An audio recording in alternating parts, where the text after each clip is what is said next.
As technology becomes more integrated into our daily lives, it unfortunately also provides new avenues for crime, including the sexual exploitation of children. In Nigeria, increased internet and smartphone use has led to a rise in online child exploitation, with predators using social media, chat rooms, and the dark web to target and manipulate minors. Today's national consultation addresses how to combat this issue and protect our children in the digital age. Exactly. Mostly in Asia. It's 100% porn movies. But they don't use human beings, they use cartoons. And in most of the countries, it's a crime.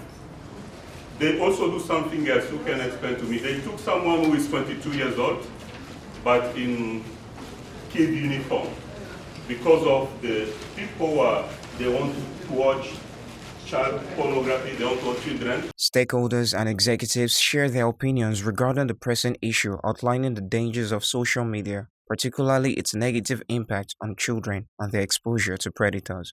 These insights offered a comprehensive understanding of the current state, trends, and dynamics surrounding the protection of children in the digital age. A month ago, we went for a rescue of a girl of about 10, 11, with a very young sister, less than 2 years. When we invited the woman, she came in asking, "What are you guys trying to say? What do you mean? That I expose myself on TikTok?" But the thing is, yes, you expose yourself on TikTok. You are an adult. What about your young girl?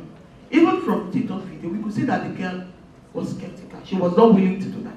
And they were on beginning with a G-string pants, moving around for everybody to see. And when she came to the office, she said, "Yes, TikTok, I'm selling my life." And I said, "Yes, you are selling your life. But do you have the right to sell the life of this girl?" No. We all know that this thing has been in existence for a very long time. It's not just coming up. But why it looks as if it's more rampant these days is because of social media, because people are now encouraged to speak out. These things have been in existence for a very, very long time. Social media exaggerates information. It exaggerates information, and they have some gimmicks. They have some, I don't know what they call it in the technological world, where they can remove my body and put your head there and say it is you. They have a lot of gimmicks that they do. And with the advent of AI, it has become increasingly difficult, to understand which is which, what is true and what is not true. So social media also children are inquisitive. They're curious. They want to know. Sometimes when I'm working on the system, you see a column, something flashing to you, open. And what it's talking about is sex for free, this for that, for children, and underage people. So social media has a lot of downsides, a lot of disadvantages for the children, and that borders on the parents. So we discovered that children now are being abused. They are being recruited, on the use of phone. They are being recruited online, like the TikTok, the Telegram. That I actually shared some experience where you can actually go to Telegram now, very close to you now, check nearby, and then you see, when you click nearby, you will see people close to you. When you click on those groups, you see different groups. Most of those groups are not talking about business alone. They are talking about, something like prostitution or something, and there's nobody that's regulating the involvement of those children by age. They further discussed measures being taken to curb and eliminate these deplorable activities, revealing the ongoing efforts and strategies aimed at enhancing the protection of children in the digital age. We have a toll-free number that we can call now, 767. Although it's an emergency number, but when you call and report any issue that has to do with gender-based violence, officer is there 24 hours. On the positive side, social media has done a lot in educating people. Young people who also own phones can also read about what is happening there. Positively, social media has enlightened people. A lot of people are screaming now and shouting about the things that are happening with sexual and gender-based violence, but these things have always been there.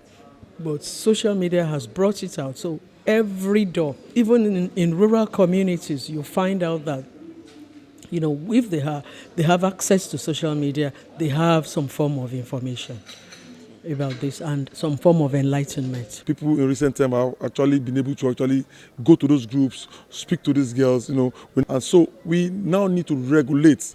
We now need to regulate how the IT, the internet, transmitters, internet providers, IPs would actually, monitor, by age, and then when they see some videos, how do we actually put those videos down? You heard about cases where maybe a girl has been defiled and the pictures and the videos are actually being spread because we want to actually tell people about it.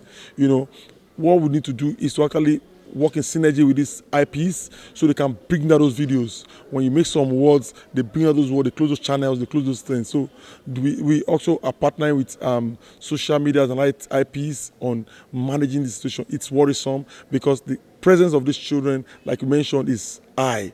And so we also need to actually go back online to actually do advocacy online when we have ads, that pops up. We already have apps that recruit girls, to being exploited. We also need ads that will tell them beware of exploitation, beware, report case of sexual abuse. As you know, in a big country like Nigeria, more than 50% of children are online.